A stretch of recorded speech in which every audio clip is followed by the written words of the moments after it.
જય શ્રી રામ. શું તમને ખબર છે કે જ્યારે સતયુગ, ત્રેતાયુગ અને દ્વાપર યુગ, કે આ ત્રણેય યુગમાં આપણે રાક્ષસ જોતા કે એમનો ત્રાસ બહુ હતો, કે ચારિકોર આસુરી શક્તિ વ્યાપ્ત હતી. અત્યારે હવે કલયુગમાં ક્યાંય રાક્ષસ દેખાતો નથી. એનું કારણ શું છે? તો ચલો હું તમને આજે જણાવું કે જ્યારે સતયુગ હતો ત્યારે રાક્ષસ હતો હિરણ્યકશ્યપ, કે બહુ મોટું નામ એમ કે હિરણ્યકશ્યપ. અને જ્યારે હવે ત્રેતાયુગ આવ્યો, ત્રેતાયુગમાં રાવણ રાક્ષસનું નામ થોડુંક નનકું થઈ ગયું કે રાવણ. પછી આવ્યો દ્વાપર યુગ, કે બે અક્ષરનું નામ થઈ ગયું કંસ. ને હવે અત્યારે રાક્ષસ ક્યાં? કલયુગમાં મેં, મતલબ કે હું પોતે જ રાક્ષસ હું. આપણી અંદર જ મોહ, માયા, ક્રોધ, લાલચ, આ બધું રાક્ષસની જ પ્રવૃત્તિ છે.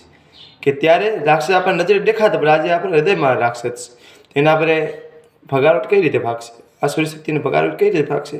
કે નામ જપ મંત્ર, સીતારામ સીતારામ સમરણ, રામ નામ આધાર. કે રામ જા પર કૃપા, રામ की होई ता पर कृपा, करे सब कोई, जय श्री राम.